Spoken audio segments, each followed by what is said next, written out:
ও বন্ধু, এই বাংলার জমিনে কত ধনী মানুষ আছে রে।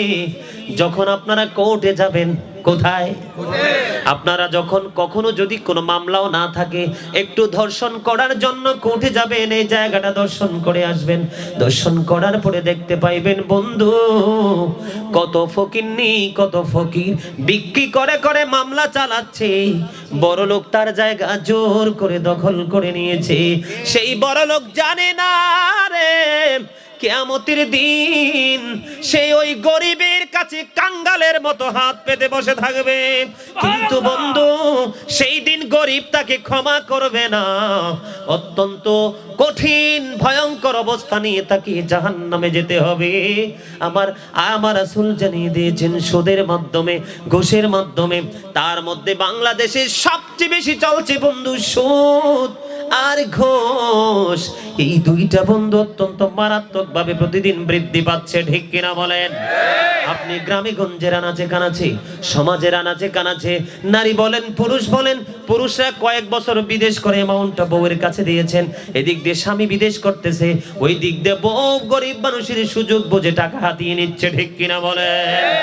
ও বন্ধু, যেই নবীর পবিত্র জবান দ্বারা বলেছে আল্লাহর কদমে সেজদা দিলে জীবনের গুনাহগুলি ঝরে যায়, ওই শীতের দিনের গাছের পাতা যেমনি ঝরে পড়ে, সেই নবীর পবিত্র জবান দ্বারা আবার বলেছেন, হাদিস শরীফে আমাদেরকে এক্সাম্পল দিয়েছেন আমার নবী। এটা বন্ধু আজকের ওয়াজ না, এটা এমন এক সময়ের ওয়াজ, যেই সময় আমি কেন, আমার বাবা কেন, আমার দাদা কেন, দাদার বাবা কেন, কেউ পৃথিবীর বুকে জন্ম নেয়নি। আজ থেকে প্রায় 1450 বছর আগের ওয়াজ, ঠিক কিনা বলেন? ও বন্ধু, কেউ মন খারাপ করো না, আমি এসেছি তোমাদের সবাইকে শাসন করার জন্য, ঠিক কিনা? আর জোরে। এই দর্শক সারিতে মাস্টার থাকতে পারেন, কোন বিজনেসম্যান থাকতে পারেন, কোন ইংলিশ লেকচারার থাকতে পারেন, ঠিক কিনা বলেন? এই মুহূর্তে আমি বক্তা, আমি বক্তব্য দিব। সবাই যদি আমার ছাত্র হয়ে যদি কথাগুলো মন দিয়ে শুনতে পারেন, আমি মনে করব হেদায়েতের জন্য জীবনে আর কোনো ওয়াজের প্রয়োজন হবে না, ঠিক কিনা বলেন? আর জোরে। বন্ধু, হৃদয়ের জানালা খুলে শুনলেন, যেই নবী বলেছেন গুনাহ মাফের খবর, এই নবী বলেছেন আপনার 9টা টাকা খুব পরিশ্রমের টাকা, কিন্তু বন্ধু 10 টাকার জন্য আপনি জামা কিনতে পারেন না রে। এইখানে 1টি টাকা সুদের হোক অথবা ঘুষের হোক অথবা অন্য থেকে জুলুম করে আনা টাকা হোক, 1টি টাকা আপনি 9 টাকার সাথে লাগাইয়া দিলেন। আপনি এমনি এই 9 টাকা দিয়ে 10 টাকা দিয়ে জামা কিনে যদি সারা জীবন সারা রাত আপনি সারা দিন আল্লাহর কদমে সিজদা দেন, আপনার নামাজ একটা সেকেন্ডের জন্য কবুল করবে না। জোরে জোরে বলেন না নাউজুবিল্লাহ। সামুরা ইবনে জুনদুব রাদিয়াল্লাহু তাআলা আনহু থেকে একটা হাদিস শরীফ, এটার মধ্যে বন্ধু নবী স্বপ্নের ব্যাখ্যা দিয়েছেন সাহাবায়ে কেরামদের সাথে। এর মধ্যে হাদিস শরীফের 3 নাম্বার পয়েন্টটা হলো, 3 নাম্বার না, সম্ভবত 4 নাম্বার পয়েন্ট। আমার নবী দেখতে পাইলেন সঙ্গীদের সাথে ঘুরতে গেলেন, সফর করতে গেলেন। সফর করতে গিয়ে আমার নবী দেখলেন একটা রক্তের নদী। এই নদীটার মধ্যে একটা মানুষ বন্ধু, রক্তের নদী, রক্ত কিন্তু দুর্গন্ধযুক্ত হয়ে যায়, ঠিক কিনা? আপনাদেরকে আমি মনে করিয়ে দিতে চাই, বাংলাদেশের মধ্যবিত্ত হোক আর ধনী হোক, মোটামুটি সবাই কুরবানি দেয়, ঠিক কিনা বলেন? দেখেন অনেকেই কিন্তু রক্তগুলো, ভুঁড়িগুলো মাটিতে পুঁতে ফেলে, ঠিক নেই? অনেক মানুষ আছে অসচেতন, গরু জবাই করে, ছাগল পশু জবাই করে রক্তটা এইভাবে ফেলে দেয়, 2 দিন পরে আর দুর্গন্ধে কাছে যাওয়া যায় না, ঠিক কিনা? ও বন্ধু, এই দুনিয়ার পশু জবাই করার পরে রক্তের দুর্গন্ধ যদি সহ্য করা না যায় রে, কেমন করে কাল কিয়ামতের দিন সুদখোরেরা ওই নিকৃষ্ট রক্তের নদীতে থাকবে? আওয়াজ দিয়ে বলেন না নাউজুবিল্লাহ। ওরে ভাটিয়ারির মানুষ, কেমন করে ঘরে বসে আছো রে? হৃদয়টা কি একটু নরম হয় না? হৃদয়টা পাথরের মতো হয়ে গেছে। এই পৃথিবীর সাথে বন্ধু প্রেম করতে করতে একটু সময়ের জন্য পৃথিবীর প্রেমটা ফেলে দাও, কারণ আমার আল্লাহ সূরা আলে ইমরানের 185 নম্বর আয়াতের শেষ অংশে বলেছেন, ওয়ামাল হায়াতুদ দুনিয়া ইল্লা মাতাউল গুরুর, এই দুনিয়ার জীবন, এই পৃথিবীর জীবন একটা ধোঁকা ছাড়া কিচ্ছু না, নই না বন্ধু। ঠিক কিনা বলেন? আলোচনায় কি ঢুকবো? লা ইয়াদখুলুল জান্নাতা জাসাদুন ওয়াজিয়া বিল হারাম। ঠিক নেই? হাদিস শরীফের মধ্যে বলেছে হারাম ভক্ষণকারীর দেহ জান্নাতে যাবে না, তার মানে যে সুদ খায়, ঘুষ খায়, পরের হক নষ্ট করে খায়, সে জান্নাতে যেতে পারবে না। কার কথা? আর জোরে আল্লাহ না রাসূলের কথাটা, হাদিস শরীফ। ঠিক কিনা বলেন? তাহলে সুদ খাইয়া কি আল্লাহ পাওয়া যাবে না? জান্নাত পাওয়া যাবে না? প্রেমিক হওয়া যাবে না? এই প্রেমিক মুখের বন্ধু, অন্তর থেকে না। ঠিক কিনা বলেন? ও বন্ধু, আমি চট্টগ্রাম, জায়গার নাম কি, ভাটিয়ারের মানুষ, সবাইকে ডেকে ডেকে বলবো, বন্ধু তোমার 9টি টাকা হলো হালাল, আর 1টি টাকা তুমি হারাম লাগিয়ে দিয়েছো। এই 9 হালাল 9 টাকার সাথে 1টি হারাম টাকা যদি বন্ধু যুক্ত করে তুমি পাঞ্জাবি বানাও, শার্ট বানাও, অথবা লুঙ্গি কিনো, আর এই পোশাক পরে যদি তুমি কোথায় যাও, এই পোশাক পরে যদি তুমি নামাজ পড়তে যাও আল্লাহর কুদরতি কদমে, ও বন্ধু তোমার মরণের আগ পর্যন্ত তোমার এই সেজদা আল্লাহর দরবারে কবুল হবে না। অথচ মুমিন যখন নামাজে আল্লাহর কুদরতি কদমে সেজদা দেয়, সেজদা দিতে দেরি রে, তার জীবনের গুনাহগুলি ঝরে পড়তে দেরি হয় না। আর জোরে বলেন সুবহানাল্লাহ। রে চট্টগ্রাম ভাটিয়ারির মানুষ, আমি আপনাদের সঙ্গে সঙ্গে এই গ্রামের আমার মা, আমার বোনদেরকে ডেকে ডেকে বলছি গো, হৃদয়ের জানালা খুলে তোমরা সবাই শুনে নাও। আপনারা সবাই জানেন, আমরা সবাই জানি বন্ধু, শীতের দিনে গাছের পাতা শুষ্ক হয়ে ঝরে পড়ে। ঠিক কিনা বলেন?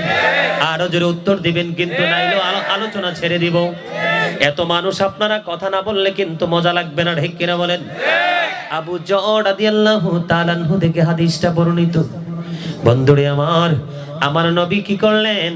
শীতের দিনে গাছের পাতা টাচ করলেন। দাদা হাতটা কষ্ট করে একটু উঠান, তাদেরকে বুঝাই, হাতটা উঠান। এই যে ধরেন, এটা হচ্ছে গাছের ডাল। এটা কি? আমি এভাবে ধরে লাড়া দিলাম। আপনাদের সাধারণ মানুষ সবাইকে বোঝানোর জন্য এক্সাম্পল প্র্যাকটিক্যালি দেখিয়ে দিলাম। আমার নবী বন্ধু দেখতেছেন, দাদা বেয়াদবি মনে করিয়েন না।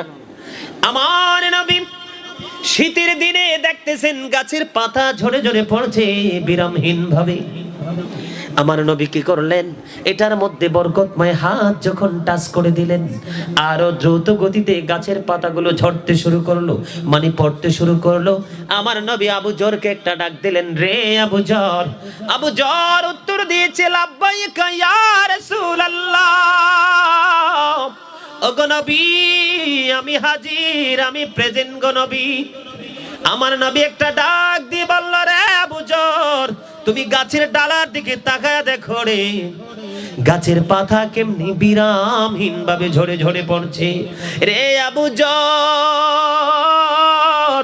আল্লাহ রাব্বুল আলামিনের প্রিয় বান্দা যখন আল্লাহ রাব্বুল আলামিনের কদমে আবেগ বড় হৃদয় নিয়ে, ভালোবাসার মত অন্তর নিয়ে যখন আমার আল্লাহর কুদরতি কদমের মধ্যে নামাজের মাধ্যমে সেজদা দিয়ে দেবে, ওই শীতের দিনে যেমনি শুষ্ক হয়ে গাছের পাতাগুলো ঝরে পড়ে যায়, তেমনি ভাবে আল্লাহর প্রিয় বান্দার জীবনের গুনাহগুলো তেমনি ঝরে পড়ে যাবে। নারে তাকবীর, নারে রিসালাত, নারে গাউসিয়া, ইয়া গাউসুল আজম দস্তগীর, আসর জশ্নে জুলুসে ঈদে মিলাদুন নবী, জিন্দাবাদ জিন্দাবাদ জিন্দাবাদ। এবার দেখেন, আপনাদেরকে বোঝানোর জন্য এক্সাম্পল দিয়েছি বন্ধু।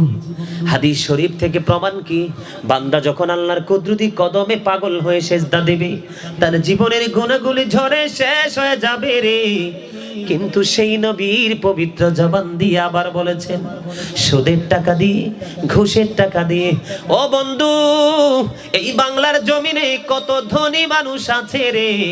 যখন আপনারা কোর্টে যাবেন, কোথায়? আপনারা যখন কখনো যদি কোনো মামলাও না থাকে, একটু দর্শন করার জন্য কোর্টে যাবেন, এই জায়গাটা দর্শন করে আসবেন। দর্শন করার পরে দেখতে পাইবেন বন্ধু, কত ফকিন্নি, কত ফকির বিক্রি করে করে মামলা চালাচ্ছে। বড় লোক তার জায়গা জোর করে দখল করে নিয়েছে। সেই বড় লোক জানে না রে, কিয়ামতের দিন সে ওই গরিবের কাছে কাঙ্গালের মতো হাত পেতে বসে থাকবে। কিন্তু বন্ধু, সেই দিন গরিব তাকে ক্ষমা করবে না। অত্যন্ত কঠিন ভয়ঙ্কর অবস্থা নিয়ে তাকে জাহান্নামে যেতে হবে। আমার রাসূল জানিয়ে দিয়েছেন, সুদের মাধ্যমে, ঘুষের মাধ্যমে। তার মধ্যে বাংলাদেশে সবচেয়ে বেশি চলছে বন্ধু সুদ আর ঘুষ। এই দুইটা বন্ধু অত্যন্ত মারাত্মকভাবে প্রতিদিন বৃদ্ধি পাচ্ছে, ঠিক কিনা বলেন? আপনি গ্রামে গঞ্জের আনাচে কানাচে, সমাজের আনাচে কানাচে, নারী বলেন পুরুষ বলেন, পুরুষরা কয়েক বছর বিদেশ করে অ্যামাউন্টটা বউয়ের কাছে দিয়েছেন। এদিক দিয়ে স্বামী বিদেশ করতেছে, ওই দিক দিয়ে বউ গরিব মানুষের সুযোগ বুঝে টাকা হাতিয়ে নিচ্ছে, ঠিক কিনা বলেন? ও বন্ধু, সেই নবীর পবিত্র জবান দ্বারা বলেছে, আল্লাহর কদমে সেজদা দিলে জীবনের গুনাহগুলি ঝরে যায়, ওই শীতের দিনের গাছের পাতা যেমনি ঝরে পড়ে। সেই নবীর পবিত্র জবান দ্বারা আবার বলেছেন, হাদিস শরীফে আমাদেরকে এক্সাম্পল দিয়েছেন আমার নবী। এটা বন্ধু আজকের ওয়াজ না, এটা এমন এক সময়ের ওয়াজ, যেই সময় আমি কেন, আমার বাবা কেন, আমার দাদা কেন, দাদার বাবা কেন, কেউ পৃথিবীর বুকে জন্ম নেয়নি। আজ থেকে প্রায় 1450 বছর আগের ওয়াজ, ঠিক কিনা বলেন? ও বন্ধু, কেউ মন খারাপ করো না, আমি এসেছি তোমাদের সবাইকে শাসন করার জন্য, ঠিক কিনা? আর জোরে।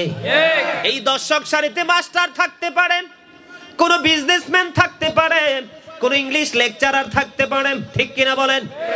এই মুহূর্তে আমি বক্তা, আমি বক্তব্য দিব। সবাই যদি আমার ছাত্র হয়ে যদি কথাগুলো মন দিয়ে শুনতে পারেন, আমি মনে করব হেদায়েতের জন্য জীবনে আর কোনো ওয়াজের প্রয়োজন হবে না, ঠিক কিনা বলেন? আর জোরে। বন্ধু, হৃদয়ের জানালা খুলে শুনে নেন।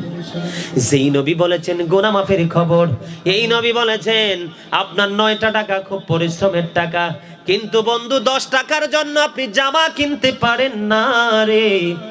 এইখানে 1টি টাকা সুদের হোক অথবা ঘুষের হোক অথবা অন্য থেকে জুলুম করে আনা টাকা হোক, 1টি টাকা আপনি 9 টাকার সাথে লাগাইয়া দিলেন। আপনি এমনি এই 9 টাকা দিয়ে 10 টাকা দিয়ে জামা কিনে যদি সারা জীবন সারা রাত আপনি সারা দিন আল্লাহর কদমে সিজদা দেন, আপনার নামাজ একটা সেকেন্ডের জন্য কবুল করবে না। জোরে জোরে বলেন না নাউজুবিল্লাহ। সামুরা ইবনে জুনদুব রাদিয়াল্লাহু তাআলা আনহু থেকে একটা হাদিস শরীফ, এটার মধ্যে বন্ধু নবী স্বপ্নের ব্যাখ্যা দিয়েছেন সাহাবায়ে কেরামদের সাথে। এর মধ্যে হাদিস শরীফের 3 নাম্বার পয়েন্টটা হলো, 3 নাম্বার না, সম্ভবত 4 নাম্বার পয়েন্ট। আমার নবী দেখতে পাইলেন সঙ্গীদের সাথে ঘুরতে গেলেন, সফর করতে গেলেন। সফর করতে গিয়ে আমার নবী দেখলেন একটা রক্তের নদী। এই নদীটার মধ্যে একটা মানুষ বন্ধু, রক্তের নদী, রক্ত কিন্তু দুর্গন্ধযুক্ত হয়ে যায়, ঠিক কিনা? আপনাদেরকে আমি মনে করিয়ে দিতে চাই, বাংলাদেশের মধ্যবিত্ত হোক আর ধনী হোক, মোটামুটি সবাই কুরবানি দেয়, ঠিক কিনা বলেন? দেখেন অনেকেই কিন্তু রক্তগুলো, ভুঁড়িগুলো মাটিতে পুঁতে ফেলে, ঠিক নেই? অনেক মানুষ আছে অসচেতন, গরু জবাই করে, ছাগল পশু জবাই করে রক্তটা এইভাবে ফেলে দেয়। 2 দিন পরে আর দুর্গন্ধে কাছে যাওয়া যায় না, ঠিক কিনা? ও বন্ধু, এই দুনিয়ার পশু জবাই করার পরে রক্তের দুর্গন্ধ যদি সহ্য করা না যায় রে, কেমন করে কাল কিয়ামতের দিন সুদখোরেরা ওই নিকৃষ্ট রক্তের নদীতে থাকবে? আওয়াজ দিয়ে বলেন না নাউজুবিল্লাহ। ওরে ভাটিয়ারির মানুষ, কেমন করে ঘরে বসে আছো রে? হৃদয়টা কি একটু নরম হয় না? হৃদয়টা পাথরের মতো হয়ে গেছে। এই পৃথিবীর সাথে বন্ধু প্রেম করতে করতে একটু সময়ের জন্য পৃথিবীর প্রেমটা ফেলে দাও। কারণ আমার আল্লাহ সূরা আলে ইমরানের 185 নম্বর আয়াতের শেষ অংশে বলেছেন, ওয়ামাল হায়াতুদ দুনিয়া ইল্লা মাতাউল গুরুর। এই দুনিয়ার জীবন, এই পৃথিবীর জীবন একটা ধোঁকা ছাড়া কিচ্ছু না। আওয়াজ তুলে বলেন আল্লাহু আকবার। আল্লাহু আকবার, আরো জোরে বলেন আল্লাহু আকবার। আল্লাহু আকবার। এই দুনিয়াটা কি?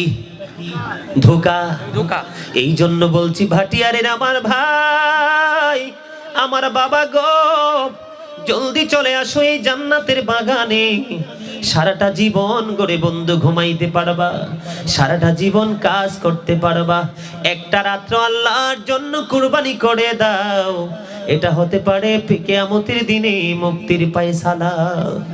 ঠিক কিনা বলেন? আরো জোরে বলেন।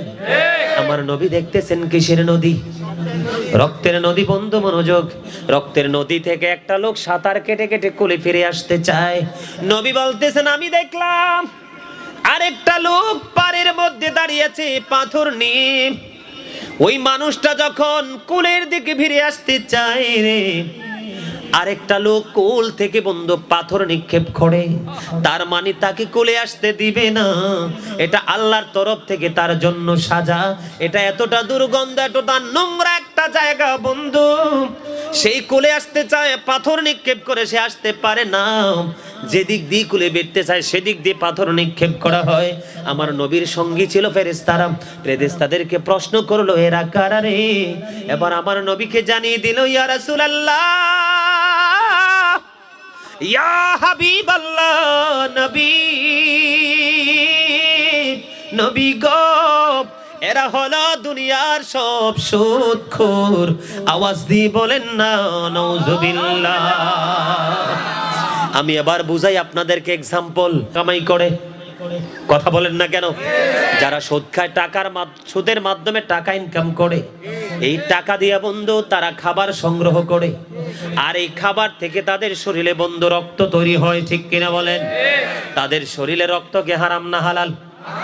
ও বন্ধু, হারাম বডি দিয়ে কোনো গোলামি আল্লাহ কবুল করবে না। আপনার সর্বপ্রথম আল্লাহর দিদার পেতে হলে আপনার খাবারটাকে বন্ধু হালাল করতে হবে, শরীরের রক্ত গোস্ত হালাল হতে হবে। তখনই সেজদা দিলে আল্লাহ রাব্বুল আলামিন কবুল করে নেবে। কথা কি বুঝে আসতেছে? আরো জোরে। সুদের আলোচনা শুনলে কি কষ্ট হয়? এখন বন্ধু দাদা মহা বিপদ। দাদা যখন আমার মতো ছিল, সেই যোগটা ছিল খুবই সুন্দর। দাদারা জিজ্ঞেস করেন, কারণ বাবার কাছে গল্প শুনি, মায়ের কাছে গল্প শুনি, নানুর কাছে গল্প শুনি। আগের খাবারের কত মজা ছিল, আগে ভ্রাতৃত্ব বন্ধনটা ছিল খুব মজার। ঠিক কিনা বলেন? সামাজিক বন্ধন ছিল মধুর, আত্মীয়তার বন্ধন ছিল খুবই প্রেমময়। এখন সব কিছুকে মানুষ জীবন্ত হত্যা করে মেরে ফেলেছে রে। শুধু আপন গন্তব্যে আপন মনে চলতে চায়। এটা বন্ধু শরীয়তের সুন্নিয়তের আইন না। ঠিক কিনা বলেন? আর জোরে মহাব্বতে সুদের ওয়াজ করবো করেন বন্ধুরা আমার। এখন তো আমাদের দেশে সুদখোর হয় মসজিদের সেক্রেটারি, নাইলে হয় সভাপতি, না মিছা কইছি? নাইলে হবে ক্যাশিয়ার। যদি আপনারা না বানান তাইলে কালো টাকা যেমন হাত ও কালা ফিরে দিব। কথা বলেন না কেন? আর জোরে। যেই মসজিদে সুদখোর আছে বন্ধু, সভাপতি অথবা সেক্রেটারি না হয় ক্যাশিয়ার, এই তিনজনের জন্য আমি একটা বন্ধু সঙ্গীত গাইব, শুনবেন নি? আর জোরে। ও মনে ধরলি নামাজ পড়লি নামাজ সারা জীবন ভর, মনে ধরলি নামাজ পড়লি নামাজ সারা জীবন ভরে, নামাজ হইল না রে তোর, নামাজের লইলি না খবর। ঠিক কিনা বলে? নামাজ তুমি ধর্ম জানো, চুরি তোমার পেশা, এমন নামাজ কবুল হবে কেমনে করলাই আশা। ঠিক কিরকম? সুদ বলেন ঘুষ বলেন সবই কিন্তু কিসের? হারাম। সব কি হারাম, সব কি? আরে জোরে হারাম। কইতাম নি গজলটা? বলেন গাইতাম? বলেন। আপনারা একটু মন দিয়ে শুনবেন, সাই বাইর করতে পারেন এর কিছু আছে না নাই। গাইতাম? ও মনে ধরলি নামাজ পড়লি নামাজ সারা জীবন বড়, মনে ধরলি নামাজ, নামাজ হইল না রে তোর নামাজের, লইলি না খবর। নামাজের নিয়ত করে দাঁড়াইছো নামাজে, মনটা যদি থাকে তোমার দুনিয়ারই কাজে, নামাজ হইল না রে তোর নামাজের, লইলি না খবর। ঠিক না বেঠে? নামাজে তুমি ধর্ম জানো, চুরি তোমার পেশা, এমন নামাজ হইবি কবুল কেমনে করলাই আশা, নামাজে হইল না রে তোর নামাজের, লইলি না খবর। মসজিদে পড়লে আজান সবার আগে যায়, নামাজ শেষে বাইরে এসে সুদের টাকা খায়। ঠিক কিনা বলে? ঠিকটা মজা হইছে না? আজকে মনে ভালো করে সকাল থেকে ভাত খান নাই না? কথা বলেন, আছে না নাই? দেখবেন বড় পাঞ্জাবি লাগাইয়া দামি একটা আপনার কি জানি বলে যায় নামাজ লয়ে দেখবেন সবার আগে মসজিদে, কিন্তু টেনশন হলো ইমাম সাহেব নামাজ শেষ করে না কা। আজকে কয়েকটা মানুষের কাছে টাকা পাওনা দেওয়ার কথাটি আনতে যাবো। ঠিক না বলেন? কিন্তু টাকা তো হালাল না, টাকা হলো কি হারাম। এই জন্য বলছি মসজিদে পড়লে আজান সবার আগে যায়, নামাজ শেষে বাইরে এসে সুদের টাকা খায়, নামাজ হইল না রে তোর নামাজের,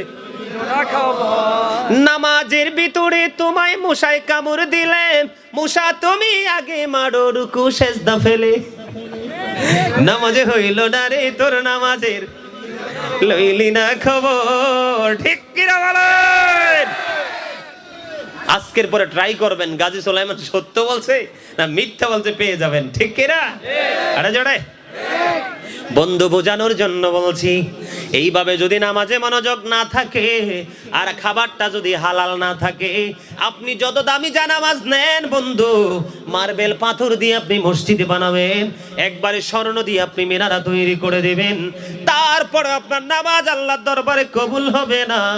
কারণ আল্লাহ সবচেয়ে সুন্দর মসজিদ, সবচেয়ে দামি পোশাক, সবচেয়ে দামি জায়নামাজের দিকে নজর দেয় না, আল্লাহ নজর দেয় বান্দার কলবের দিকে। ঠিক কিনা বলে? এবার আসেন বন্ধু, সুদখোরের জন্য মহা পুরস্কারের খবর। এটা কি পুরস্কার না লানত? কথা বলেন।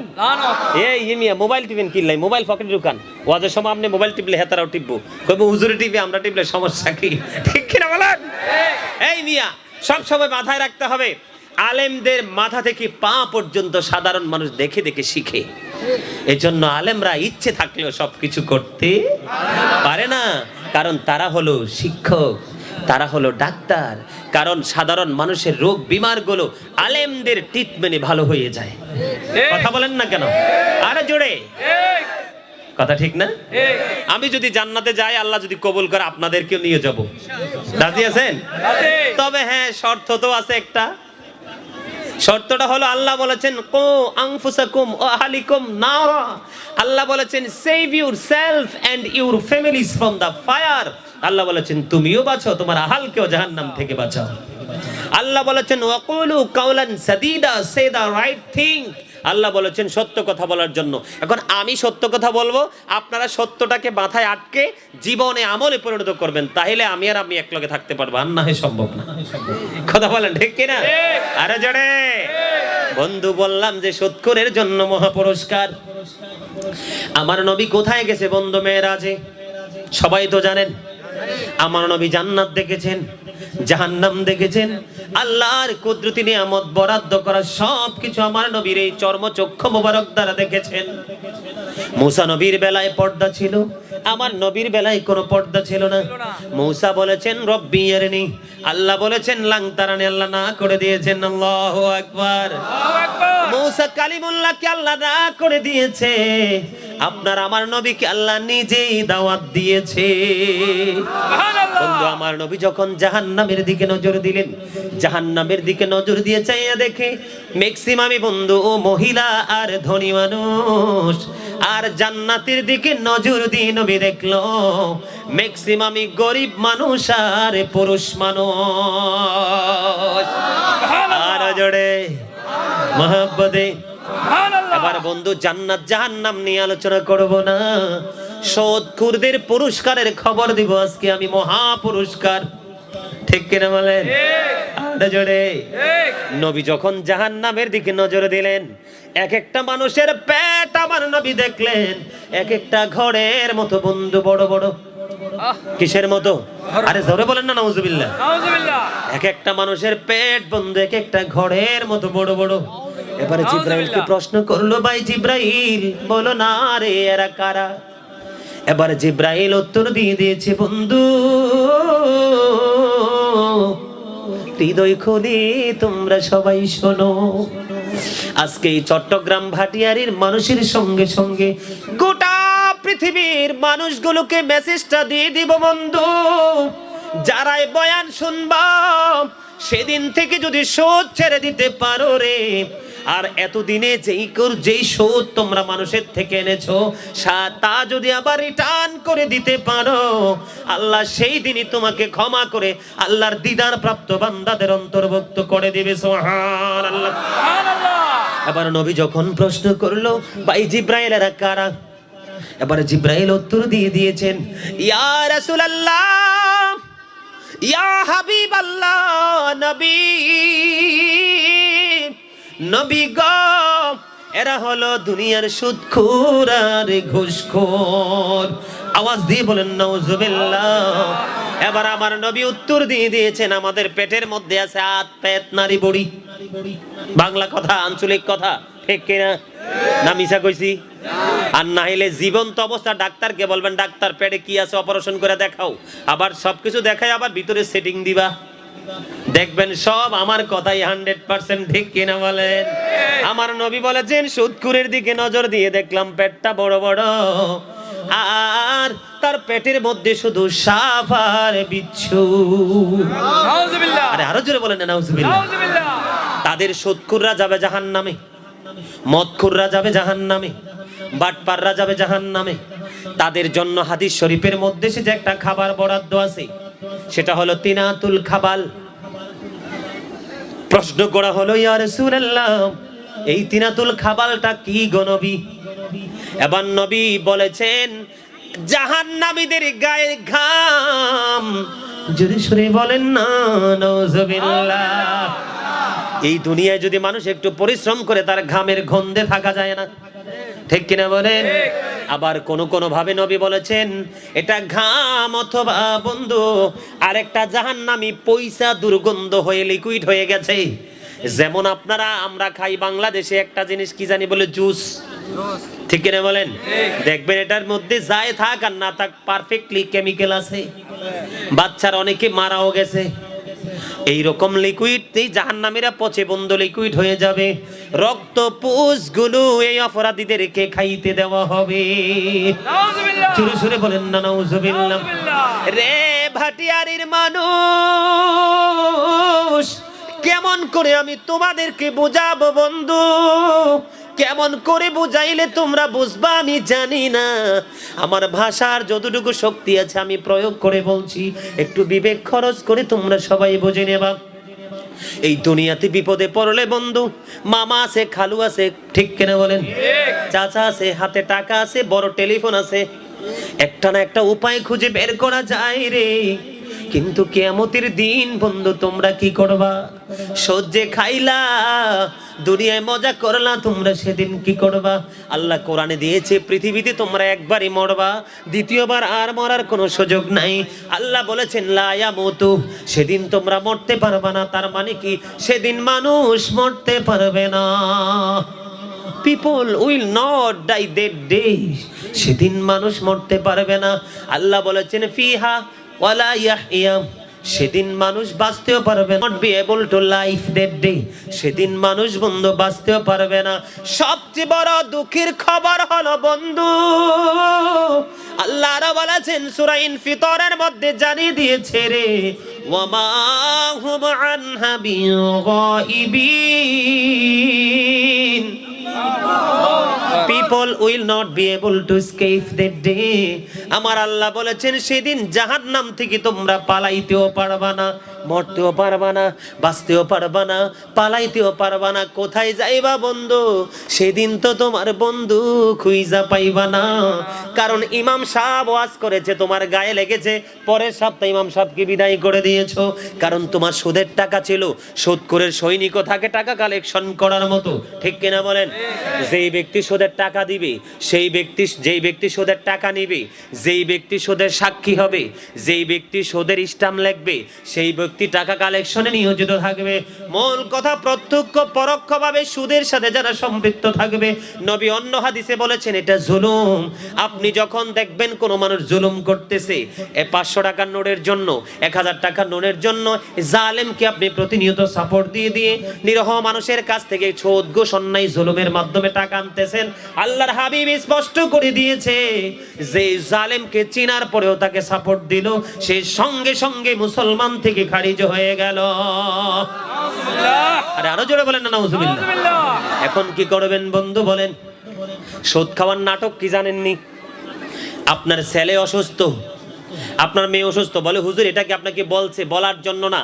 আমাদের গ্রামে আমি দেখেছি একটা মানুষ রিক্সা চালায়, শুধু বিপদে পড়ে পড়ে মানুষের কাছ থেকে সুদের টাকা আনতে আনতে এত বেশি সুদখোরের অত্যাচারের শিকার সে হয়েছে, তার সব পুকুর, ক্ষেত, পাথর, জায়গা জমি বিক্রি করে বন্ধু সর্বশান্ত হয়ে গেছে। এখন তার বাড়ির ভিটাটা আছে কিনা জানি না, কারণ দীর্ঘদিন গ্রামের দিকে যাওয়া হয় না। বন্ধু সুদখোরের অত্যাচারের কারণে, জালেমের কারণে অনেক মানুষ ভিটামাটি হারাইয়া নদীর কিনারায় বন্ধু তাঁবু টাগাইয়া থাকে, স্টেশনের কিনারায় বন্ধু তাঁবু টাগাইয়া থাকে। অনেকে আছে এই যুগে অনেক সরকারি দানের অনুদানের অপেক্ষায় আছে, ঠিক কিনা বলেন? আরো জোরে বলেন, ঠিক কিনা? বন্ধু কেমন করে বলবো রে সুদ আর ঘুষের অত্যাচার কেমন, এটা আমার বলার মতো বন্ধু ভাষা নাই। জোরে জোরে বলেন না নাউজুবিল্লাহ। আরো জোরে নাউজুবিল্লাহ, মহব্বতে। নাউজুবিল্লাহ। এবার আমি কি বলেছি? তাদের খাবার কি? তিনাতুল খাবাল, মানে আরেকটা জাহান্নামীর শরীরের ঘাম, রক্ত, পুঁজগুলো দিতে হবে। এই দুনিয়াতে বউ যদি লবণ ছাড়া খাবার রান্ধে ফিটাইয়া সাইজ করে ফেলেন, ঠিক কিনা বলেন? আর জোরে। মা যদি সহজ সরল হয়, এই যুগের অনেক ছেলেরা আছে মাকে মারেও, কথা বলেন না কেন? মায়ের গায়ে হাত তুলে রে, কিন্তু কিয়ামতের দিন কি করবা? আল্লাহ বলেছেন মরতেও পারবা না, বাঁচতেও পারবা না, দরজা কেটে পালাইতেও পারবা না। তখন তোমার উপায় কি হবে? এই নোংরা খাবার তোমার জন্য বরাদ্দ করা আছে, খাইতে হবে। খাবারের গেল, আর তাদের পোশাকের খবর জানবেননি? এই মুহূর্তে যদি আসমান এবং জমিনের মাঝখানে জাহান্নামীদের জন্য যে পোশাকটা বরাদ্দ, এটা যদি আসমান জমিনের মধ্যখানে ঝুলিয়ে দেওয়া হয়, বন্ধু এই পোশাকের দুর্গন্ধে গোটা পৃথিবীর মানুষ অসুস্থ হয়ে মারা যাবে, বলেন নাউজুবিল্লাহ। আর তাদের জন্য বন্ধু আরো ভয়ঙ্কর খবর হলো রে, আগুনের এক জোড়া জুতা বানিয়ে দেওয়া হবে। এই জুতা তাদের সাথে কন্টিনিউ ফিটিং থাকবে। আরো জোরে বলেন না নাউজুবিল্লাহ। তাদেরকে গরম পানি ঢালা হবে তাদের উপর। এই গরম পানিটা বন্ধু ভিতরে যাবে, ভিতরে যাওয়ার পরে দুই পায়ের মাঝখান থেকে, দুই রানের মাঝখান দিয়ে, লজ্জাস্থান দিয়ে সব কিছু লিকুইড হয়ে বের হয়ে যাবে রে। এত কষ্ট কেমন করে বন্ধু সুদখোর, ঘুষখোর, জাহান্নামী সহ্য করবে রে? কিন্তু তাদের এত কষ্ট পাবে, তারপরেও তাদের মরণ হবে না। জোরে বলেন নাউজুবিল্লাহ। বলে আল্লাহ আরেকবার পৃথিবীতে পাঠিয়ে দাও না গো, পৃথিবীতে ফিরে যেতে চাই। আল্লাহ তখন জানিয়ে দিবে ফেরেশতাদের মাধ্যমে। আলেমরা সারা জীবন চিল্লাচিল্লি করেছে, কত সুন্দর করে বয়ান করেছে, তাদের কথা তো জীবনে মানুই না, বরংস তাদের শত্রু হয়ে তাদেরকে অপমান করেছো। আজকে তোমাদের জন্য কোনো ছাড় নাই। নাউজুবিল্লাহ বলেন না। তারা গলে যাবে, আবার পরিপূর্ণ হবে, এইভাবে তাদের সাজাটা বহাল থাকবে। সৌদ নামক একটা পাহাড় আছে জাহান্নামের মধ্যে। কি সৌদ নামে একটা পাহাড় আছে, এই পাহাড়ের চূড়ায় উঠতে কমপক্ষে 70 বছর সময় লাগবে। এই পাপীদেরকে আল্লাহ ওখানে ওঠার সুযোগ দিবেন, আবার খুবই নিকৃষ্টভাবে ওখান থেকে আবার দীর্ঘ সময় নিয়ে নামবে। এটাও তাদের জন্য ভয়ঙ্কর একটা সাজা। আপনারা জানেন না বন্ধু, হযরতে আবু হুরায়রা রাদিয়াল্লাহু তাআলা আনহু থেকে হাদিস বর্ণিত, আবু হুরায়রা রাদিয়াল্লাহু তাআলা আনহু থেকে বর্ণিত, আমার নবী বলেছেন এই যে পাপীরা, আপনারা জানেন যারা ভুক্তভোগী তারা জানে, যারা সুদখোরের নির্যাতনের শিকার হয়েছে তারা জানে, যারা ঘুষখোরের নির্যাতনের শিকার হয়েছে তারা জানে। আমি আপনাদেরকে বলি, গত বছর এই ওয়াজটা এখানে রইলো, আপনারা মনে করে দিবেন, আমি আবার শোনাবো। একটা এক্সাম্পল আমার মনে হয়েছে, গত বছর আমার এক ছোট বোনের চাকরির জন্য অ্যাপ্লাই করবো স্কুলে। আমার ভক্ত, দেখেন আলেমরা কত সরল মনে চলে, আলেমদের অন্তরে কত বিশ্বাস থাকে মানুষের প্রতি। কে তাকে বললাম আপনার নাম কি, সে আমার না সে আমার কাছে তার নাম দিল কে এম আইয়ুবী। দেখেন কত বড় জালিম, বারবার নাম জিজ্ঞেস করছি, নাম পুরোটা বলে না। নাম কি আপনার? K M Ayubi. চাকরি করতে কি লাগবে? কয় হুজুর কিছু টাকা তো দিতে হবে বড় নেতাকে। পরে আমি কি করলাম, 15,000 টাকা দিলাম প্রথম দিকে। চাকরি যখন হবে, কারণ বাংলাদেশের এমন সিচুয়েশন এসে দাঁড়িয়েছে, আপনি ঘুষ ছাড়া কোনো চাকরি নিতে পারবেন না, ঠিক কিনা? চাকরি দিবে বলে টাকা নিল, ওই যে তার মোবাইল বন্ধ হয়েছে, আজ পর্যন্ত তার মোবাইল বন্ধ। 15,000 টাকা তার পেটে চলে গেছে। মরণ কিন্তু আমার হয়নি, প্রকৃত মরণ হয়েছে ওই কে এম আইয়ুবী নামে এক বেয়াদবে। ঠিক কিনা বলে? কারণ কিয়ামতের দিন গাজী সুলাইমানের পায়ে ধরে ধরে চিল্লাচিল্লি করবে, বলে হুজুর কেন? আপনাদেরকে মজার খবর দিব, শুনতে কষ্ট হয় না? সবাই খুশি লাগে? কার কার কাছে হাত তুলে দেখান, দুই হাত দুই হাত, সবাই সবাই এভাবে একবার স্ট্রংলি একবারে সোজা করে মারহাবা, হাত নামান আরে জোরে। এবার শোনেন, বলে কিভাবে? সে অনেক নামাজ, অনেক রোজা, অনেক হজ, অনেক যাকাত, অনেক দান সদকার সওয়াব নিয়ে যাবে, কিন্তু বন্ধু ওই যে দুনিয়াতে একজনকে থাপ্পড় দিছে, আরেকজনকে গালি দিছে, আরেকজন থেকে সুদের মাধ্যমে টাকা নিছে, আরেকজনের কাছ থেকে চাকরি দেওয়ার নামে ঘুষ খাইছে। এখন সব পাওনাদার কিয়ামতের দিন তার কাছে তার প্রাপ্য বুঝে নেওয়ার জন্য হাত বাড়িয়ে দেবে। আল্লাহ বলবে ওই কে এম আইয়ুবী নামে এক বেয়াদবের মতো বেয়াদব যারা আছো, অনেক জুলুম অত্যাচার করেছো, আজকে সব কিছু তাদেরকে ফিরিয়ে দিতে হবে। তার তো অনেক সওয়াব। সুদখোর কিন্তু নামাজ পড়তেছে, এটার কিন্তু একটা সওয়াব আছে। ঘুষখোর যে নামাজ পড়তেছে, এটার একটা সওয়াব আছে, কিন্তু কামের না আর কি, কাজে লাগবে না। যদি বলেন নাউজুবিল্লাহ। আল্লাহ বলবে কয় টাকা খাইছো? সাপোজ 50 টাকা। কয় সেই পরিমাণে লাভে আসলে তারে সওয়াব দাও। সওয়াব দিয়ে দিছে। কি দিয়ে দিছে? আরেকজনকে থাপ্পড় দিছে। আল্লাহ কে হুজুর তে তো আমার নরম পায়া থাপ্পড় দিছে, কয় খেলা হইব আজকে। তো কে মাইবিরে ডাক দিয়ে গো, তারা থাপ্পড় দিছো, খেসারত দে। আবার দিতে হবে না কামল। আবার বলবে চাকরির নামে গাজী সুলাইমানের তে 15,000 নিছো, এটার খেসারত দে, এটার কিন্তু অনেক নেক দিতে হবে রে। কে এম আইয়ুবী জানে না তার কত বড় কঠিন মরণ হয়েছে, ঠিক কিনা বলে? গাজী সুলাইমান দরখাস্ত দিয়ে রাখছে আল্লাহর কাছে, ওগো আল্লাহ এই কে এম আইয়ুবীর চেহারা দেখাইয়া তারে জাহান্নামে দাও আর জান্নাতে দাও দেখাইও।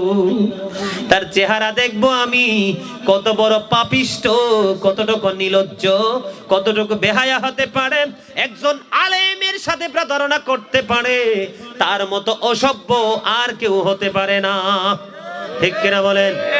এই সমাজের যত অসৎ মানুষ আছে, তার কিছু থাকুক আর না থাকুক, অন্ততপক্ষে আলেমদেরকে অনার করে, ঠিক কিনা বলেন? এমনি করতে করতে বন্ধু তার সব নেক আমল শেষ। হজের সওয়াব, আপনার নামাজের সওয়াব, রোজার সওয়াব, দান সৎকার সব শেষ, কিন্তু পাওনাদের এখনো বাকি আছে। এটা হাদিস শরীফ, বাংলা বইয়ের গল্প না। আল্লাহ বলবে আর নাই? কয় না গো আল্লাহ নাই। কয় দিবা কোত্থেকে? ঋণ তো পরিশোধ করতে হবে।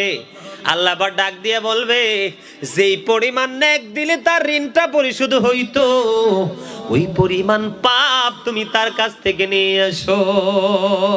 জোরে বলেন না নাউজুবিল্লাহ। আপনারা মজা পান না? আরে আমি তো এই ওয়াজ কন্টিনিউ করি ধারাবাহিকভাবে, বিষয়ভিত্তিক, তারপরেও আমার কাছে মজা লাগে। কারণ কথা তো আমার না, আমার প্রাণের নবীর শিক্ষা, ঠিক কিনা বলে? এই জন্যই তো নবীকে বেশি ভালোবাসি, কারণ নবী সব রাস্তা দেখিয়ে গেছেন কিভাবে আমরা বাঁচতে পারবো। এভাবে কি করবে? একজন নাই, কি করবা? তার থেকে পাপ নিয়ে আসো। দেখেন তার উপর কত বড় আল্লাহর গজব। একদিকে পরিশ্রম করে নেক আমল করলো, সব শেষ। এই ভাবিও বন্ধু খান্ত না রে, এবার নেক আমলগুলো তার পাপগুলো নিয়ে আসবে। ও বন্ধু, সবগুলো পাপ নিয়ে সে যাবে জাহান্নামে, আর পাওনাদারকে সব নেক বিলিয়ে দিবে, পাওনাদাররা চলে যাবে জান্নাতে। খবর মজার কিনা? এবার আসেন, আমাদের দেশে অনেক মানুষ আছে সুন্নিয়ত করে। এখন আপনারা বলেন, দাদা বললে কিন্তু কইবেন, আপনারা আমাকে বলেন, যে এত বড় বাটপারি করে, সুদ খায়, ঘুষ খায়, যত অত্যাচার করে, সে কি সুন্নি? কথা বলেন। নামে সে সুন্নি, আসলে পরিপূর্ণ সে সেন্সলেস, ঠিক কিনা? আর জোরে মোহাব্বতে তার সেন্সটা কি হয়ে গেছে? লেস হয়ে গেছে। এই জন্য ভালো মন্দ বোঝার ক্ষমতা তার, ঠিক কিনা? এবার আসেন বন্ধু, ওই মানুষগুলো নিয়ে আমার নবী কি হাদিস শরীফ বর্ণনা করেছেন শুনবেন। এটা কিন্তু আরেকটা পার্ট। অপরাধী, পাপী, পাওনাদারদের মৃত্যুর অবস্থাটা নিয়ে আলোচনা করব। নাইলে আপনারা বুঝবেন না। আপনারা তো মনে করেন ঢালাবাদ, সবকিছু শুটকি আর মূলা ছালন, ঠিক কিনা? গ্রামের কথা কথা বলেন না কেন? মানুষে বলে যেমনের লগে তেমন, শুটকির লগে বেগুন, ঠিক কিনা বলেন? কথা বলেন না কেন? এটি আঞ্চলিক কথা, মাঝে মাঝে কই। আপনারা হাসতেন, আপনারা হাসেন না কেন মিয়া? আরে জোরে যখন হাসবেন, দাদারা হাসি দিছে, ফাইন লাগে। আলহামদুলিল্লাহ বলেন। আলহামদুলিল্লাহ। এবার মজা। এই যে আমার দাদা কিন্তু এতক্ষণ মন দিয়ে আলোচনা শুনছে, এতক্ষণ একটা হাসি দিছে। ওই যে কর্নারে বসে রয়েছে, সব সাদা, দাড়ি টাড়ি, চুল টুল। আলহামদুলিল্লাহ বলেন। আলহামদুলিল্লাহ। আরে জোরে আলহামদুলিল্লাহ। বন্ধু, এবার আসরে কত দুঃখের খবর। হযরতে জাবের রাদিয়াল্লাহু তাআলা আনহু থেকে হাদিস বর্ণিত। এক ব্যক্তি, রাসূল বলেছেন, এক ব্যক্তি ইন্তেকাল করেছে। ইন্তেকাল করার পরে আমার নবী তার জানাজা পড়ার জন্য আমন্ত্রণ জানানো হলো।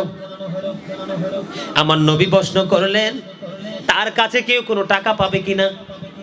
বাবার আমার মন দিয়ে শোনেন, অত্যন্ত গুরুত্বপূর্ণ আলোচনা। কি? তার কাছে কেউ টাকা পাবে কিনা? কেউ? আমার ওয়াজের টাইম দিছে, আমি ওয়াজ করতেছি। হ্যাঁ, আমার ওয়াজের টাইম শেষ। তো আমার যে টার্গেট ছিল, টার্গেট তো ফিল আপ হয়ে গেছে।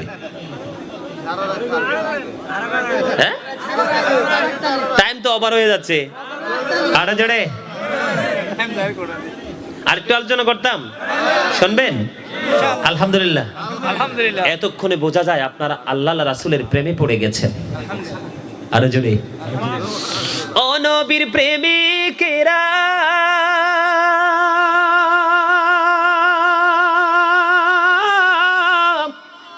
দিশেহারা মরণের ভয় করে না, প্রেম তো মরে না। বলেন, ও নবীর প্রেমিকেরা, দিশেহারা মরণের ভয় করে না, প্রেম তো মরে না। প্রেম করেছেন মুসা নবী, তোর পাহাড়ে গেছে চলি গো। ও সে খোদার নূরে পাহাড় জ্বলে, তবু মুসা জ্বলে না, প্রেম তো মরে না। মারহাবা, মারহাবা, মারহাবা। ফাইন মানুষ আমার লগে লগে সুর মিলাইছে। আল্লাহু আকবার, আল্লাহু আকবার। ইয়া রাসূলুল্লাহ, ইয়া রাসূলুল্লাহ। ইয়া গাউসুল জমদস্তি। জিন্দাবাদ জিন্দাবাদ। দেখছেনি শরীরে কিন্তু গুস্ত নাই, প্রেমের জোয়ারে আওয়াজ আইসে পড়ছে। আলহামদুলিল্লাহ, আলহামদুলিল্লাহ, আরে জোরে। আলহামদুলিল্লাহ। এটাই হচ্ছে প্রেম, এটাই হচ্ছে ভালোবাসা। মাশাআল্লাহ। তলোয়ার সবসময় চ্যাপ্টাই থাকে, কথা বলেন না কেন? আরে জোরে। তলোয়ার সবসময় কি থাকে? চ্যাপ্টা। দাদা কইতেছে সুন্নিয়তের তলোয়ারের লাগি তো চ্যাপ্টা। আলহামদুলিল্লাহ বলেন, সুবহানাল্লাহ বলেন, আরে জোরে। ওগো নবীজি কেমন করে বলো তোমায় দেখি, ওগো নবীজি কেমন করে বলো তোমায় দেখি, আছো তুমি ওই মদিনায় সঙ্গে নিয়ে দুই প্রেমিক সাথী, ওগো নবীজি কেমন করে বলো তোমায় দেখি, ওগো নবীজি কেমন করে বলো তোমায় দেখি। আর গাবো না, এটা আবার নতুন লেখছি দুইটা, একটু শোনাইলাম আপনাদেরকে প্রথম দিকটা। আলহামদুলিল্লাহ বলেন, আলহামদুলিল্লাহ। কারণ আমার ওয়াজ করতে হবে। এই যেই বিষয়টা দূরছি এটা শেষ না করলে কবেন হুজুরে আমাদেরকে ওই যে দুই নৌকার ওয়াজ করছে, দুই নৌকার মাঝখানে রেখে চলে গেছে, ঠিক না? এরকম না? আপনারা কি করেন বুদ্ধিমান না? সবই বুদ্ধিমান। বুদ্ধিমান দেখেই তো জান্নাতের বাগানে আসছে। যদি বুদ্ধিহীন হইতো তাহলে ল্যাপ মুড়ি দিয়ে ঘুমাইতো, ঠিক কিনা বলেন? আলী রাদিয়াল্লাহু তাআলা আনহু আমাদেরকে সতর্ক করে গেছেন যে পৃথিবীর মানুষ তোমরা এখন ঘুমিয়ে আছো, ইন্তেকাল করার পরে তোমাদের ঘুম ভাঙবে, কিন্তু সেদিন ঘুম ভাঙলে কোনো লাভ হবে না। যদি সজাগ থাকতে হয় এই দুনিয়াতে বেশি সজাগ থাকো, পরকালে বেশি ঘুমাইতে পারবা, ঠিক কিনা বলেন? আরে জোরে। প্রেমটা কত মজা দেখছেন নি? আসলে ঘুমন্ত মানুষটাকে জাগিয়ে দিতে পারলেই সাকসেস, ঠিক কিনা বলেন? ঘুমন্ত মানুষটাকে জাগিয়ে দিতে পারলেই কি সাকসেস? সাকসেস, ঠিক না? ঠিক। আমরা জাগবো কি করে? এই জাগার জন্য আরেকটা স্কোপ আপনারা শিখে নেন, খুবই গুরুত্বপূর্ণ জিনিস। বন্ধুরে আমার, হাদিস শরীফের মধ্যে এসেছে, আমার নবীজি বললেন তোমাদের পূর্বের একজন লোক হত্যা করতে করতে করতে করতে খুন করতে করতে করতে করতে 99 জন লোককে খুন করলো। নাউজুবিল্লাহ বলেন না? কতজন? 99 জনকে হত্যা করার পরে এবার ওনার মনের মধ্যে একটা চিন্তা আসলো, আহারে অন্যায়, আমাকে তো যেতে হবে। তার মনের মধ্যে বন্ধু অনুভূতিটা অন্যরকম হয়ে ফিরে আসলো। এবার তৎকালীন সময়ে তিনি একজন বুজুর্গ লোকের কাছে গেলেন। যাওয়ার পরে ওনাকে প্রশ্ন করলেন, আমি তো এক এক করে 99টা হত্যা করেছি। এই হাদিস বন্ধু বুখারী শরীফের মধ্যে 86 তার অন্যতম গ্রন্থ। যখন ওই ব্যক্তির কাছে গেল, বুজুর্গ লোকের কাছে গেল, হুজুর আমি এক এক করে 99টা খুন করেছি গো, আমাকে আল্লাহ তওবা করলে ক্ষমা করবে কিনা? এবার ওই বুজুর্গ লোক একটা ডাক দিয়ে বলল, রে তোমাকে আল্লাহ রাব্বুল আলামিন ক্ষমা করবে না। বন্ধু হাদিস শরীফ প্রমাণ করেছে, ওই বুজুর্গ লোক যখন বলল না না তোমাকে আল্লাহ ক্ষমা করবে না, সঙ্গে সঙ্গে ওই ব্যক্তিটাকে, ওই 99টা খুন যিনি করলেন ওই ব্যক্তি তাকে হত্যা করে ফেলেছে। আওয়াজ তোলে বলেন আল্লাহু আকবার। 100টা হোক, 100টা খুন করলো বন্ধু, 100টা হত্যা করলো। 100টা খুন করার পরে এবার তিনি কি করলেন? আরো বেশি বিন্দু পাগল পাড়া হয়ে গেলেন। তওবা করবো, আমাকে ক্ষমা পেতে হবে, আমাকে ক্ষমা চাইতে হবে, আমি ক্ষমাটা কেমন করে পাবো? এবার বন্ধু আরো বুজুর্গ লোকের কাছে সন্ধান মিলল। বুজুর্গ লোকের কাছে গিয়ে বললেন, বিস্তারিত ঘটনা তিনি খুলে খুলে বললেন, আমি এক এক করে একটা একটা করে 100টা খুন করেছি, আপনি বলে দেন গো আমার এই খুনের ক্ষমা আছে কিনা? এবার আল্লাহর প্রিয় লোক, বুজুর্গ লোক একটা ডাক দিয়ে বলল, অবশ্যই তোমার জন্য ক্ষমার দরজা খোলা আছে, তবে তোমাকে নতুন পথে হাঁটতে হবে। আপনি বলে দেন আমি কোন পথে হাঁটবো, আমি ক্ষমা চাই, আমাকে ক্ষমা করতে পেতে হবে। আপনি বলে দেন আমি কোন পথে হাঁটবো। এবারে বন্ধু কি করলেন, ওই আল্লাহর প্রিয় বান্দা বললেন তুমি যেখান থেকে ফিরে এসেছো তোমার নিজ এলাকা থেকে, জীবন যতদিন আছে ততদিন তুমি আর ওই এলাকায় ফিরে যেতে পারবা না। আমি তোমাকে একটা রাস্তা দেখিয়ে দিলাম, ওই রাস্তায় তুমি হাঁটতে থাকো, ওই জায়গায় চলে যাও, তুমি তোমার আপন গন্তব্যে আর কোনোদিন ফিরে যেও না। তুমি তোমার ওই আমি রাস্তাটা দেখিয়ে দিলাম, ওই রাস্তায় তুমি হাঁটতে থাকো। ওই রাস্তাটাকে, যেই জায়গার ঠিকানা আমি তোমাকে দিয়ে দিলাম, ওখানকার মানুষ শুধু আল্লাহর জিকিরে ব্যস্ত, আল্লাহ রাসূলের প্রেমে পাগল পারা। তুমি তাদের সাথে মিলিত হয়ে যাও, তাদের সাথে মিলিত হয়ে তুমি গোলামি করতে থাকো, আল্লাহ রাব্বুল আলামিন তোমাকে ক্ষমা করে দিবে। বন্ধুরে আমার, ওই লোকটা কি করলেন, তার কথা হলো ওই জুহাইনা গোত্রের ওই মহিলার মতো। ওনার চিন্তা হলো আমি কি ক্ষমা পাইতে হবে, আমি ক্ষমা পাওয়া ছাড়া ফিরবো না। এবার ধীরে ধীরে ধীরে ধীরে কি করলেন, ওই ব্যক্তিটা ওই আস্তে আস্তে করে যেই গন্তব্যের ঠিকানা দিলেন ওই গন্তব্যের দিকে তিনি হাঁটতে শুরু করলেন। হাঁটতে হাঁটতে হাঁটতে হাঁটতে হাঁটতে হাঁটতে বন্ধু হঠাৎ করে যখন অনেক দূর হাঁটলেন, হাঁটার পরে বন্ধু দুই দল বন্ধু ফেরেশতা তার সামনে এসে হাজির হয়ে গেল। একটা হলো বন্ধু নেগেটিভ, আরেকটা হলো পজিটিভ। দুই দিক থেকে দুই দল ফেরেশতা তাকে টেনে ধরলো। ওই জাহান্নামীর পক্ষে যে ফেরেশতারা তারা তাকে টানতেছে, জান্নাতে নিয়ে যাবে যে ফেরেশতারা তাকে তাকে টানতেছে, টানাটানি করতেছে। আমার আল্লাহ সেখান থেকে তাদের দৃশ্য দেখে সুবহানাল্লাহ বলেন না, আর জোরে বলেন না সুবহানাল্লাহ। বন্ধু এবার তিনি কি করলেন, যখন টানা হেসরা চলতেছে, এই জান্নাতি ফেরেশতা বলতেছে সে পাপী, এর মতো পাপী কেউ হতে পারে না, আমরা তাকে আমাদের দেখে নিয়ে যাব। জাহান্নামী জান্নাতীরা বলতেছে সে পাপ করেছে তো কি হয়েছে, আজকে সে হেদায়েতের জন্য, ক্ষমা পাওয়ার জন্য আল্লাহর ভয় তার হৃদয়ের মধ্যে জাগ্রত হয়েছে, ওই জায়গাটাতে সে ফিরে আসার জন্য রওনা হয়েছে, তাকে আমরা জান্নাতে নিয়ে যাব। এইভাবে ফেরেশতাদের মধ্যে কথোপকথন, কথা কাটাকাটি বন্ধু চলতেছে। চলতে চলতে চলতে চলতে এবার কি করলো, আল্লাহ রাব্বুল আলামিন তাদের এই দৃশ্য থেকে বিচারক হিসেবে, ফয়সালা দানকারী হিসেবে আরেকজন ফেরেশতা পাঠিয়ে দিলেন। ওই ফেরেশতা তাদের কাছে আসলো, আসার পরে বলল তোমরা টানা হেসরা করতেছো, আমি এসেছি তোমাদের কাছে একটা ফয়সালা নিয়ে, তোমরা আমার ফয়সালা মেনে নিবে কিনা। ওই ফেরেশতারা বললেন হ্যাঁ আমরা তোমার এই ফয়সালা মেনে নিব। ফয়সালাটা হলো দুই দিকের রাস্তায় কম মাপা হবে, দুই দিকের রাস্তা মাপা হবে, যেই দিক থেকে এসেছে সেই দিকের রাস্তা মাপা হবে, এবং যেই দিকের উদ্দেশ্যে রওনা হয়েছে সেই দিকের রাস্তাটাও মাপা হবে। যেই দিকের জায়গা কম হবে সেই দিকের ফেরেশতা তার জান নিয়ে যাওয়া। জুরে জুরে বলেন না সুবহানাল্লাহ। ও চান্দিনা, ও চান্দিনা মধ্যম তলার আমার ভাই, আমার বাবারা, আমার মা গো, আজকে ঘুমায়ও না, তোমাদের দ্বারা বেশি পাপ হয়, তোমাদের দ্বারা বেশি অন্যায় হয়, কারণ তোমরা ঘরে বসলেও পাপ করতে পারো, টেলিফোনে সকলখুরি। আবার আমাদের গ্রাম বাংলাদেশের একটা বন্ধু লোকাল প্লেস, যেটাকে বলি একবারে লোকাল জায়গা, নিম্ন শ্রেণীর জায়গা, এটা হলো চা দোকান। আপনারা আবার আদারওয়াইজ নিয়েন না।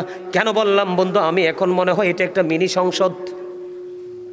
এই সংসদে বন্ধু ভালো কোনো কথা হয় না, চা খাবে, সিগারেট খাবে, মানুষের বদনাম নিয়ে টানা হাসরা করবে, কার ছেলে কার বউ কার কে কি করেছে, ঠিক কিনা বলেন।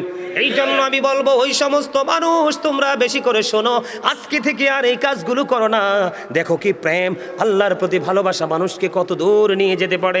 এবার বন্ধু দুই দিকের জায়গা মাপা হলো, দুই দিকের যে দিক থেকে আসলো ওটাও মাপা হলো, যেই দেশের উদ্দেশ্যে রওনা হলো ওইটাও মাপা হলো।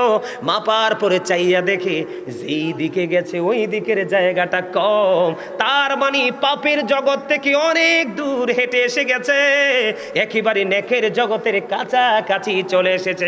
হাদিস শরীফের মধ্যে এসেছে বন্ধু মাত্র আধা হাত, কয় হাত?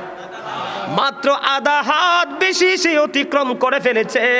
ওই আধা হাত অতিক্রম করার কারণে ওই ফেরেশতার আল্লাহর পক্ষ থেকে পাঠানো ফেরেশতার পক্ষ থেকে ফয়সালা হলো, সে যেহেতু জান্নাতের দিকে, ভালো ওই নেকির জগতের দিকে আধা হাত বেশি ঢুকে গেছে, তাহলে সেই অনুযায়ী তার ঠিকানা হবে জান্নাত।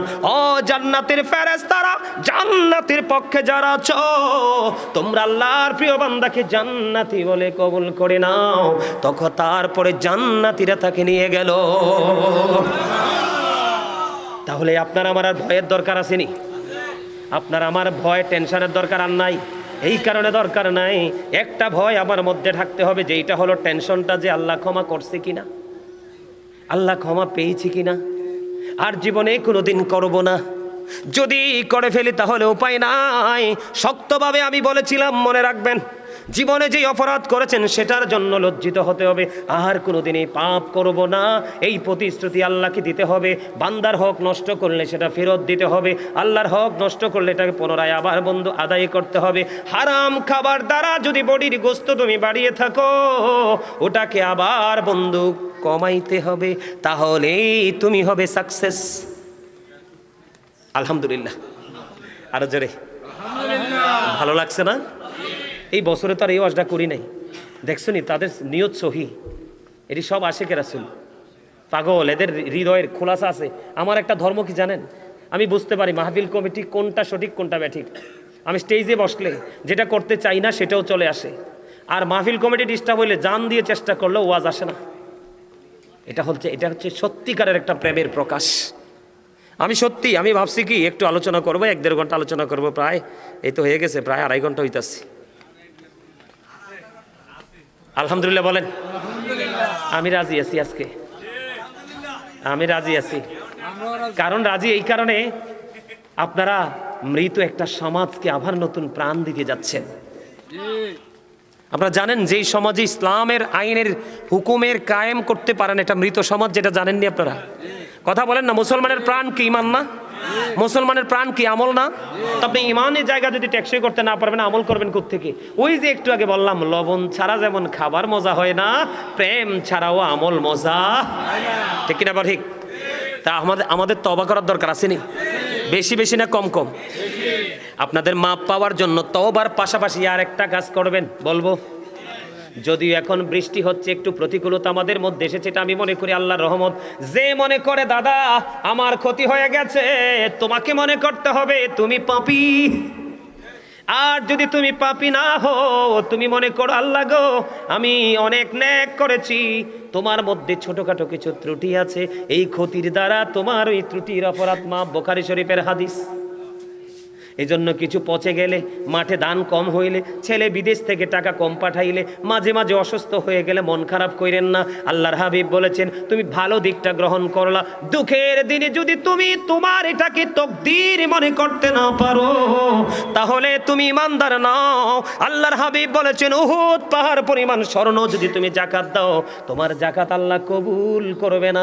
উহুদ পাহাড় পরিমাণ স্বর্ণ যদি তুমি আল্লাহর পথে কোরবানি করে দাও, আল্লাহ কবুল করবে না, কারণ তুমি তোমার তকদিরকে বিশ্বাস করো নাই। দেখছেন নি, ইমানটা চলে যাওয়ার জন্য একেবারে সিম্পল একটা বিষয় যথেষ্ট, আবার আল্লাহর প্রিয় হওয়ার জন্য ছোট্ট একটা কাজই যথেষ্ট। কারণ আল্লাহ রাসূল বলেছেন, মানুষ হাসতে হাসতে এমন অপরাধ করে মাসরিক থেকে মাগরিব পর্যন্ত জাহান্নামের দিকে এগিয়ে যায়, আবার হাসতে হাসতে এমন নেক করে ফেলে জান্নাতের আবার খুব কাছাকাছি।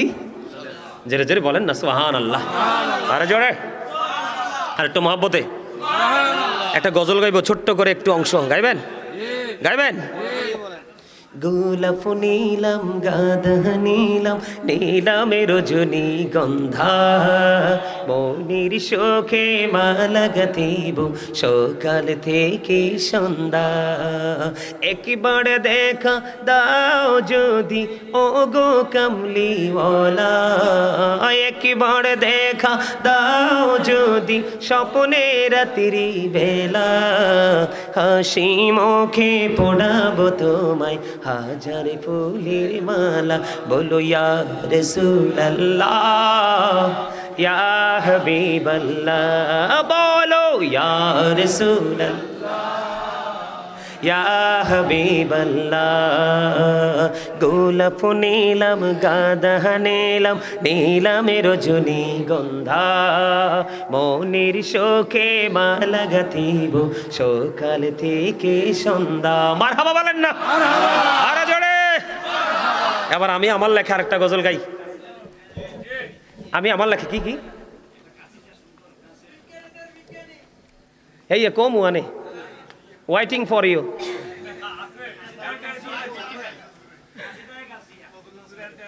না, আলা হযরতের একটা গাই, সেই দারুণ, শুনবেন? শুনবেন?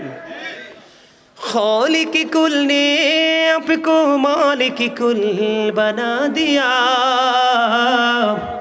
दोनों जहां है आपके कब जाए इख्तियार में। মারহাবা বলেন না?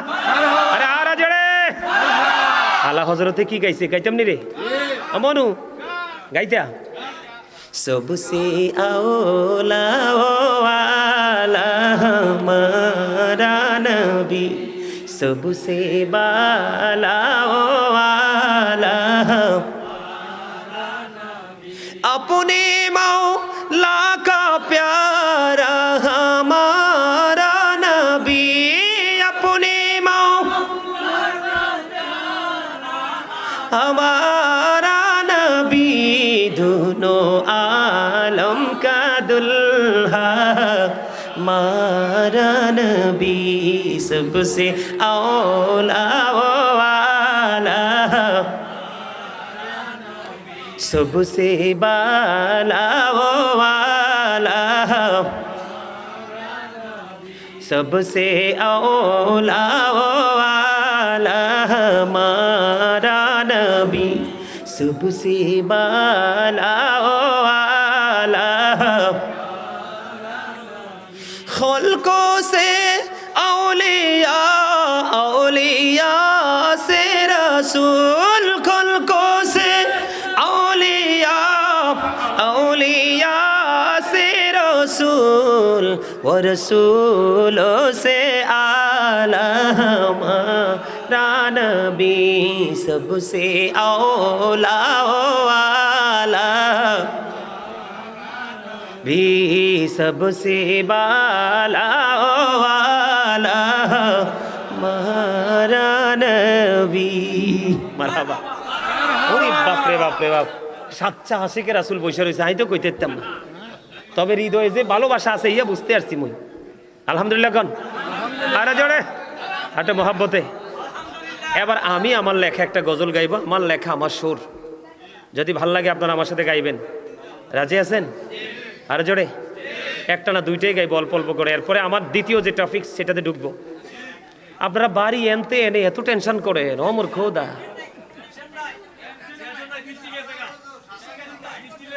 চলবে চলবে। আরে জোরে আরে জোরে আরে জোরে মাশাআল্লাহ। হ্যাঁ সকালে ফজর ঠিক করে উঠবো নি। আচ্ছা মাহফিলটা না হইলে হইব নি। এখন এই যে দাদা ভাই আরেকটা কথা মনে করে দিছে, এখন একটা ফাইজলামি শুরু হয়েছে মাহফিলে, কি জানেননি? মনে হয় যে হের মতো সুফি দুনিয়াতে আর কেউ নাই। আচ্ছা মাহফিল হইলে সকালে ফজর নামাজ পড়তো না, বছরে তো 365 দিন এক আপনার মাঠে একটা মাহফিল, 364 দিন, বাকি 364 দিন নামাজ পড়েনি ফজরের। এই তো দেখছেন নি,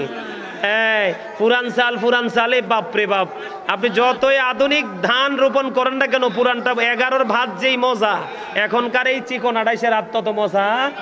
আর যদিও মজা লাগে, এনার্জি কিন্তু 11-র মতো 28-এ নাই। কথা কন না কেন?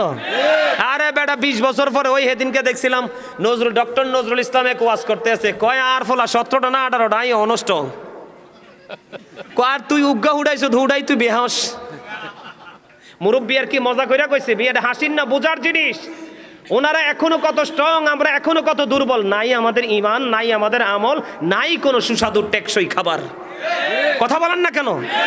কেন বললাম অত্যন্ত দুঃখের সাথে। আরে ভাই গ্রামের মানুষ, আমরা যখন আমাদের বাড়িতে ছিলাম, আপনার হলুদ থেকে ধরে সব মরিচ সব আমরা খেতে করছি। ক্ষেতের জমিন থেকে আপনার উঠাই না দিলে মা রান্না করে দিছে, কত মজা। আর এখন মহিলারা দেখবেন ধান খেতে বিক্রি করে বস্তার চাল আনো, বস্তার চালটা যেটা দেখো দেখতেই সুন্দর কিন্তু ভিতরে কিছুই। আজকে থেকে সোয়াবিন তেল খাওয়া বন্ধ করেন, আজকে থেকে মিনিকেট খাওয়া বন্ধ করেন, আজকে থেকে অন্যায় অপরাধ ছেড়ে দেন। ডায়াবেটিস নামক রোগ এই বাংলার আকাশ বাতাস থেকে দূর হয়ে যাবে। আমি যদি এখন আপনাদের সামনে পৃথিবীর মানুষ কেন রোগাক্রান্ত হয় এই বিষয়গুলো নিয়ে যদি আলোচনা করি, আপনারা অবাক হয়ে যাবেন। এই কথা বলবেন না, এদিকে দেখান। আমার কিন্তু পরকালের নাস্তা আপনাদেরকে দিয়ে দিছি একটা বিষয়ের উপরে, বাকি বিষয়গুলো অনলাইন থেকে নেবেন। এখন দিব দুনিয়াতে কিভাবে সুস্থ থাকবেন সেই তার আগে আমি বলবো, আমি এই জায়গাতে একটু গজল, আমার লেখা একটু গজল গাইবো বলছি, বেশি না, অল্প করে গাইবো। আপনারা গাইবেন আমার সাথে? এটা আমার লেখা, আমার সুর, আপনারা পারলে আমার সাথে সুর দিবেন। ওগো নবীজি কেমন করে বলো তোমায় দেখি, ওগো নবীজি কেমন করে বলো তো